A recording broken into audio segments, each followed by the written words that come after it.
Can a young junior player turn her average serve with a back-to-front arm action into a great serve with a pro-level right-to-left arm action in just a few hours? Developing a right-to-left arm action in combination with a fluid motion is the most reliable way to turn your serve into a real weapon. All great servers move the racket right to left over their head in this manner. So a few weeks ago, I worked with young Luisa, a talented junior player from Germany, for 3 days of on-court practice. Improving her serve was actually a side project because the main project was turning her weak backhand into a stronger shot. However, we also worked on her serve and made a major change in just a few hours during these 3 days, and that's what I want to share with you today in this video. Step 1, as usual, is the analysis of the before serve. The good news here was that Luisa already had a fluid motion without a stop, which is extremely helpful as a starting point. However, as you can see right here, her racket moved back to front more than it did right to left, and this is a very critical problem that we needed to address. So what exactly do we mean with back to front? As you can see here, the tip of her racket is pointing to the back fence, and from here it moves forward and now points forward to the other side of the net. Now, having the tip of the racket point to the back fence in this position is not a problem yet if you then bring the tip of the racket around and move the tip of the racket right to left over your head. Federer does it this way, for example. However, we have found that if you move the tip of the racket back to front, like Luisa was doing, then you come in at a bad angle towards the racket drop, and therefore it is usually a lot easier to change the motion such that she has an abbreviated motion where she instantly gets into a position where the tip of the racket points to the right side, and that then makes it a lot easier for her to move the racket right to left over her head, which will optimize her racket drop. So how did we make these changes? In the first step, I showed her how to do some shadow swings to work on this right to left motion. Now, I didn't film this part, which is why I'm showing you a clip here where I am demonstrating these shadow swings. The important part is to start in what we call the half serve position with the tip of the racket pointing to the right side, which you can see right here. From there, you simply move the racket right to left over your head by bending the arm at the elbow. As you do that, you want to make sure that the strings are pointing down and not up, because we want to avoid the common open racket face or waiter's tray serve. After that, you then start to hit some serves, starting in this half serve position, and you hit the ball down the line while you stand approximately on the service line. And that's exactly how we continued with Luisa after the shadow swings. Why is she serving down the line?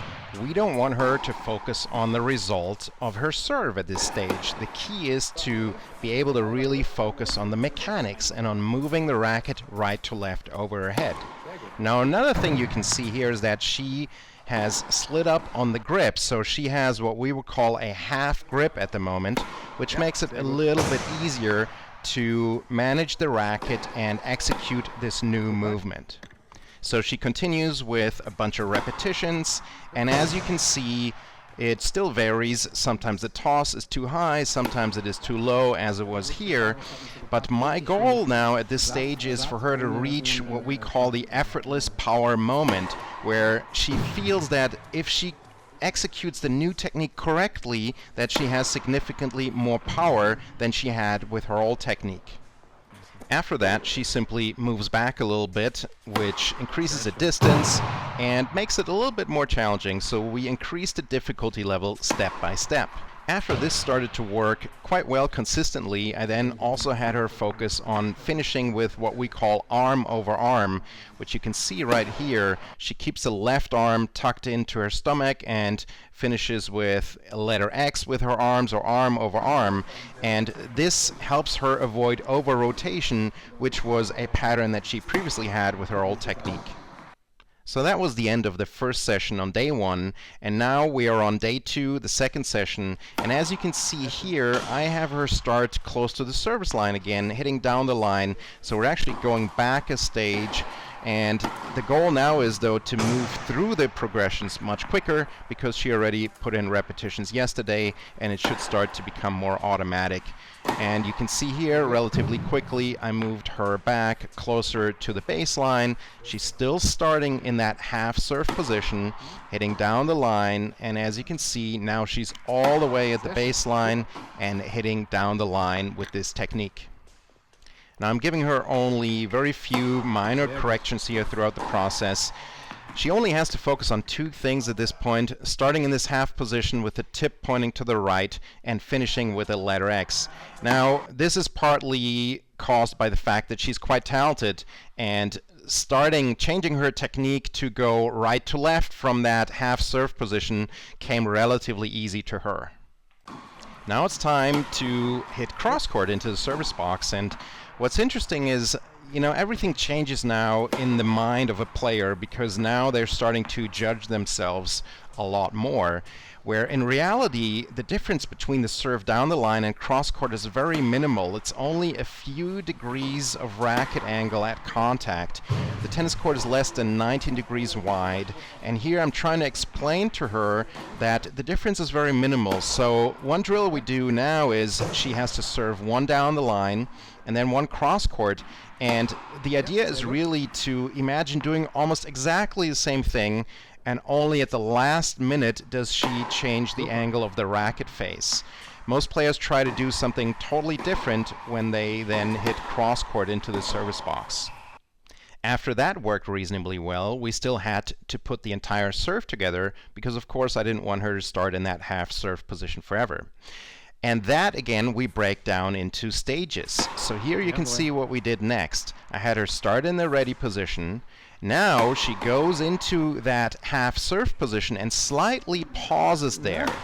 This way we assure that she does get into that half serve position. She can check herself here. She pauses, and then she continues the motion and hits the serve.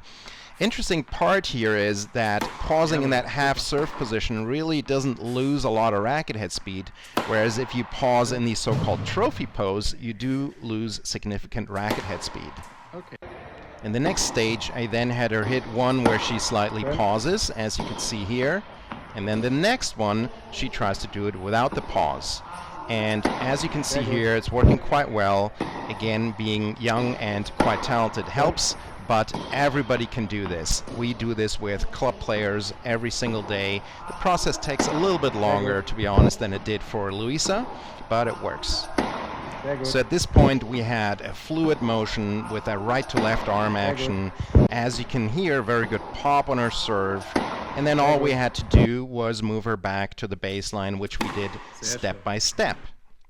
Of course, not every serve works out well, and she still varies in her technique as well, but overall it's a very nice motion now. That being said, it's very important to point out there are a few things that I was not happy with, but I did not point them out to her. For example, here you can see that often her toss was too far to the right, and contacting the ball this far to the right results in a loss of power.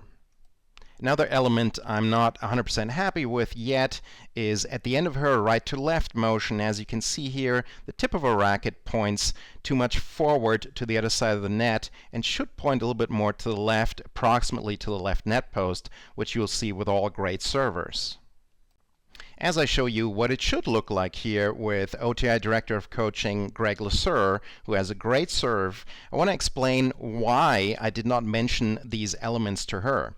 One of the most important things when you're working on technique is to avoid confusion and overwhelm. If the player gets confused or overwhelmed with too much technical information, you just will not make any good progress.